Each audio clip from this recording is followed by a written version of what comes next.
नमस्कार, times of Swaraj में आप सबों का स्वागत है और मैं हूं संतोष सिंह। और आज हम टाइम्स ऑफ स्वराज में चर्चा कर रहे हैं। देखिए, अपने देश में जो चुनाव होता है ना, भले वो चुनाव 5 वर्षों पर होता है, लेकिन अगर चुनावी प्रक्रिया पर गौर करिएगा, चुनाव किस मुद्दों पर प्रभावित हो गया, चुनाव में के दौरान कौन सा मुद्दा प्रभावी हो गया जिसका असर वोटिंग पर पड़ गया, अगर उस पर गौर करिएगा तो इस देश में चुनाव वही 2 महीने जो प्रचार चलता है ना, उसी दौरान जो चीज़ें, जो नैरेटिव सेट करने में जो पॉलिटिकल पार्टी कामयाब रहा, वो अपने तरफ मतदाताओं को अपने तरफ रिझा लेता, अपने तरफ मोड़ लेता है। और उसी प्रचार अभियान के दौरान में कभी कोई ऐसा बयान या कोई ऐसी घटना घट गई तो समझिए पुराने सारे नैरेटिव खत्म, पुराना सारा समस्या लोग भूल जाता है। कोरोना में क्या हुआ सब भूल जाएगा, नोटबंदी में क्या हुआ सब भूल जाएगा, महंगाई कहाँ है, सब खत्म। कुछ घटना ऐसे घटी जैसे पुलवामा 2019 में हुआ था। हम बात बिहार की कर रहे हैं इस बार कि छपरा की जो घटना घटी है 5वें चरण के चुनाव के बाद, जो कुछ भी पटना में घटना छपरा में घटी है, उस घटना का असर 6ठे और 7वें फेज के इलेक्शन पर पड़ेगा क्या? क्योंकि गोलबंदी अब उसी तरीके से शुरू हो गई है और 16 लोकसभा क्षेत्र में वोटिंग होना है। ये समझ लीजिए, 16 लोकसभा, अभी 24 ही हुआ, 16 पर चुनाव होना है। और जो अब खबरें आ रही हैं कि एक छपरा की घटना की वजह से कैसी चीज़ें बदल रही हैं। जो आनंद मोहन की पत्नी लवली आनंद शिवहर में हाफ रही थी, राजपूत वोटर को ही मनाने में उन्हें समस्याएं आ रही थी, अब धीरे धीरे अचानक चीजें बदलनी शुरू हो गई है। यही स्थिति बीना देवी का वैशाली में है। वहां भी स्थिति बदलनी शुरू हो गई। जो जदयू का और बीजेपी का जो कॉम्बिनेशन का जो वोट है ना, अति पिछड़ा, महादलित, सवर्ग, वो धीरे धीरे गोलबंद होने शुरू हो गए हैं। शिवहर में गोलबंदी शुरू हो गई है। इसी तरीके से महाराजगंज में एक अलग तरीके की गोलबंदी शुरू हो गई है।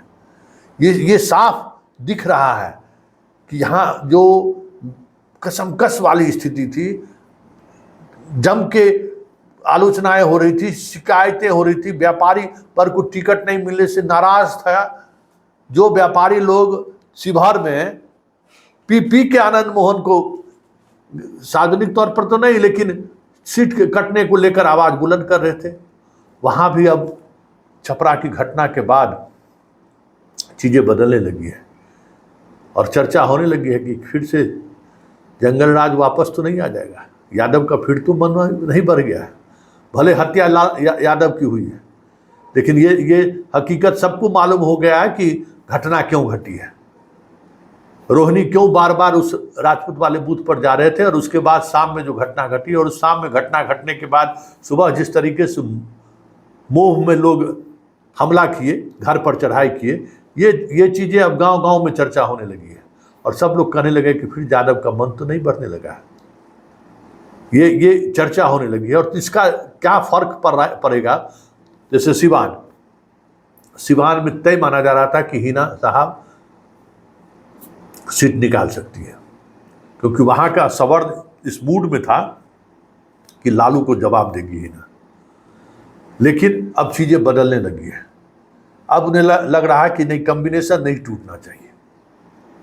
जो जदयू और बीजेपी, मतलब सवर्ण, बनिया, बाकी जो एनडीए का जो कोर वोटर है, उस वोटर के गठबंधन में अब टूट नहीं होनी चाहिए। तो वहां चीजें बदलनी शुरू हो गई है। सिवान में,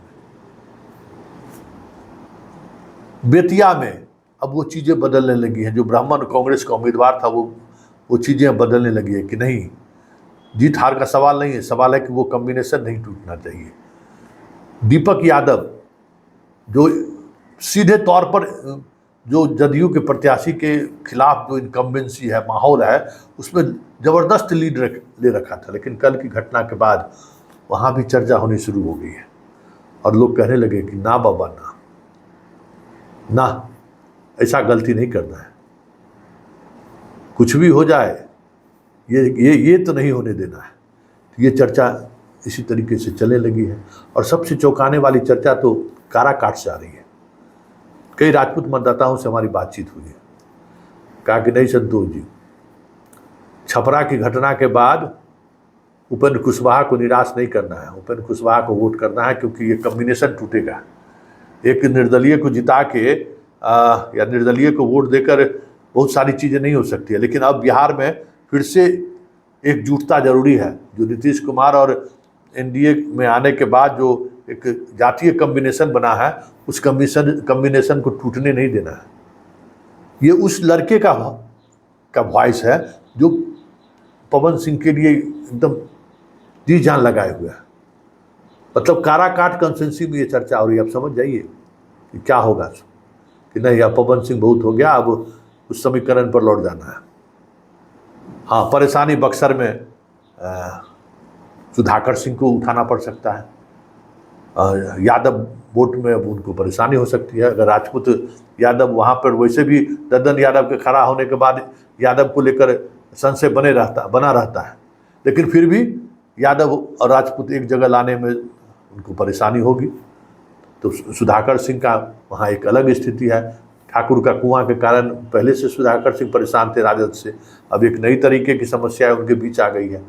तो जो एक गोलबंदी के सहारे अन्य वोटर को खींचने में सुधाकर सिंह कामयाब हो रहे थे, अब वहाँ एक अलग तरीके की समस्या खड़ी हो गई है।